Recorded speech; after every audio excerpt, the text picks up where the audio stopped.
The worst home loss of his career on his 82nd birthday. That's saying a lot. Because Jerry's first year owning the Cowboys was 1989, and they were 1-15, and they finished in 5th place in the NFC East. You can't even do that. There is no 5th place in the NFC East. And they were terrible. And that, yesterday, was a worse home loss. They may be shrewd doing business off the field, but they were shameful on the field. The NFL has gotten smarter over the last decade. More good coaches, more sharp executives, and the Cowboys, along that same timeline, have become much more insular. The only team in the NFL with an 82-year-old GM. Wink, wink. And he's not firing Mike McCarthy. He's not going to do that. We'll get to that in a second, but that's not going to work. The Detroit Lions, though, yesterday were everything the Cowboys want to be. Deep, tough, clever, fun, capable at quarterback. Nobody's massively overpaid. In fact, I'd argue many of their best players are right now under market value. They were everything the Cowboys want to be. In fact, their O-line, the Lions' O-line, had 2 touches and a target. I'm not like talking about falling on a fumble. These were intentional. They were going to embarrass the Cowboys. It was like the Chiefs against the Saints. They were messing around, flexing for the TV audience after that Cowboy win shouldn't have over Detroit last December. So, I mean, what you were watching was embarrassing. That was embarrassing. And I said it going into the season. I can't take the Cowboys seriously. If we can't take a team seriously with an 82-year-old owner/GM, too many Joneses in the front office. You need outside influence and eyeballs and voices. They're not a Super Bowl team. They're not close to it. And the truth is, they won 12 games. The last 2 years, previous to this one, the NFC's been down. Green Bay got rid of Aaron Rodgers in a very quick rebuild with a young quarterback. And the Lions were good for a couple years. But now all those young players are no longer young. The Niners ended up finding Brock Purdy, who just keeps getting better. You know, you start looking at Washington now is a real football team. Minnesota. Chicago's got Caleb Williams. It was there for the taking the last 2 years in the NFC. It was there. The Rams were rebuilding. The Packers were too young. Chicago didn't have the quarterback. Minnesota was trying to draft the quarterback. Now the NFC at the top can play with the AFC. And Dallas won 12 games. But the more Jerry dabbles in football, the sadder January becomes for Dallas. You can't be an owner/GM. That's just not the way it works. Jerry's running the franchise the way he wants to, not the way it should be run. The way it should be run is San Francisco, so you can find Brock Purdy with the last pick. Or in Philadelphia, where they have a loaded roster and yet always have money to spend. That's the way it should be run. Or like Kansas City or Baltimore. Why does Baltimore always have so many good players that they can move off great ones and the next year they're just fine? Dallas right now, hey, Dak got the bag, and Cowboy fans are left holding it. Here was Jerry on testy tete-a-tete with the media in regards to potentially replacing Mike McCarthy. What would it take you to evaluate making a head coaching change in season? I haven't even considered that. I'm not considering that. Just so you're clear, I'm not considering that. But you've done it. I wouldn't be a hypothetical in that matter. Do you think I'm an idiot? Do you?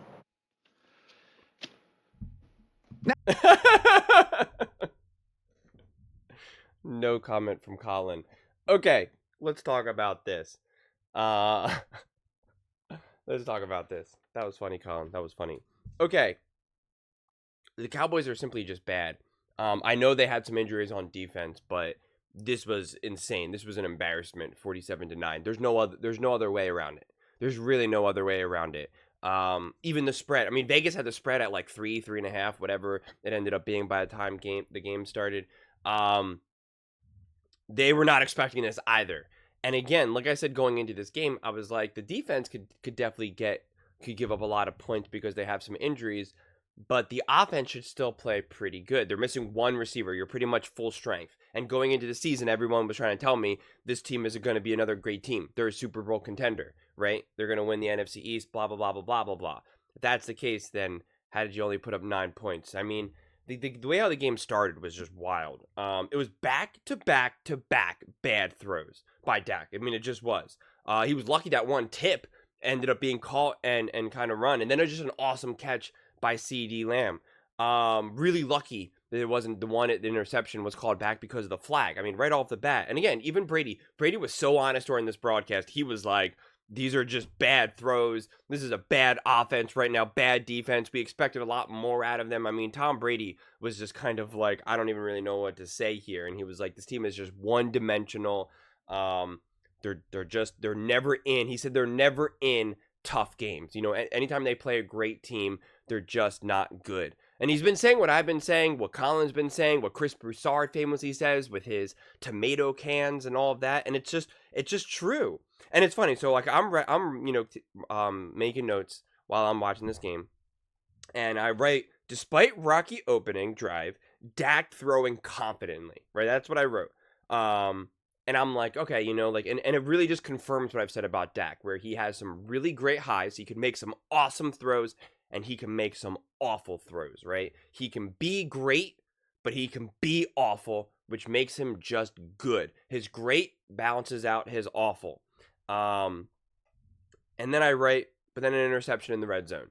I mean, just an awful, ugly interception in the red zone. Now they have the most turnovers in the NFL in the red zone. I mean, it's just ugly. It was almost 3 interceptions by Dak by the second quarter. I mean, it was just wild, honestly. It really, really was. And then he had multiple interceptions. I mean, the Lions just rocked them. But beyond just the Micah injury, and a couple of the other injuries, like Williams burning Diggs for a touchdown, right? The trick plays, Dallas not even ready when they called hike, and Dallas wasn't even set yet. Like, that has nothing to do with some of the injuries, right? That's just the essence of a bad team, right? Diggs being burned, not even being set, not being prepared when the Lions quickly went and called hike at the line, right? Like, that has nothing to do with some of these injuries. That's just a team that's just not ready to play football. There's no other way to look at it. There's really not. I mean, they were outclassed, outplayed, out-hustled, out everything. It's undeniable. There wasn't unfortunate circumstances in this game that led to that score. Sometimes you get a score like this and it was just like, oh, well, there was a muff punt and, oh my God, you know, they were rolling and they had an awful fumble that then got turned for 6 yards by the Lions. 6 points for the Lions.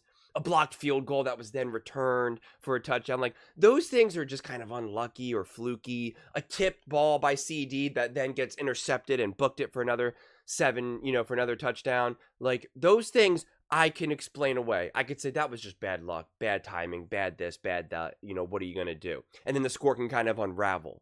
That's not what happened here at all. Not at all. Again, you can blame some of the injuries on defense. That's fine, but, like, what about the offense? The offense couldn't do anything. They got to the red zone, I think, with Dak, like, 3 times. Twice in the first, like, couple drives, and then, like, not again until, like, near the end of the game. And that has nothing to do with injuries. And again, before you come and say, well, Dak doesn't have anyone, Dak doesn't have... But that's what I said going into the season. I said this team is not good enough. And everyone said, no, this team is great. Cowboys fans were really angry. When I went through the games of when they beat the Browns and the Giants and the Steelers, everyone was like, this is a great team. Stop it. And it's like, now when they lose, they say, well, he doesn't have a run game. Or his offensive line. It's like, well, that's what I was saying going into this season. They're not good enough. They don't have a run game. They only do have C.D. Lamb. But he proved that Dak showed, hey, we got these other weapons right now. I mean, they're just not a good team. I mean, they were full strength, essentially, offensively, but could do nothing. Dak could do nothing. And you can't blame even some of these other weapons because he was just throwing terribly. He was making bad throws. Tom Brady said when they play good teams, they just can't compete. That's what I wrote down. And then he had another line where he was just like, they can't run, they're not physical, too many turnovers, and really badly thrown balls. That is what Tom Brady said himself. That's why it's great when you have Tom Brady doing it, because if you want to argue, by all means, go argue Tom Brady. You know more than Tom Brady, then by all means, you know more than him, so that's fine. It was just a bad game. And listen, we could chalk up a bad game every once in a while, right?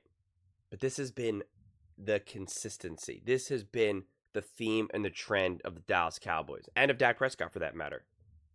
When they play these great teams, they're clearly not on this level. And I said going into this game that the Lions wanted revenge. That's exactly what I said. I said it on I think for the Herd, and said it for First Things First. I said the Lions want revenge for this game. They are going to come into this game. They want to just go to town.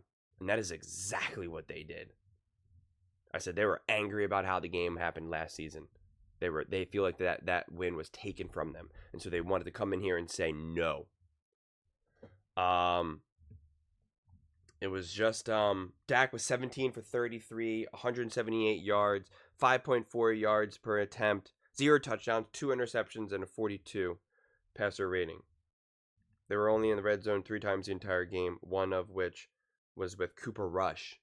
Well, the spread, yeah. They're just not a good team this year. And Dallas Cowboys kept fighting me and calling me a hater, you know, and it didn't make sense to me because I never once did I hate. It's just telling the truth and being accurate. This game was always going to be a tough game to win, but when you have a game like this, it's just bad.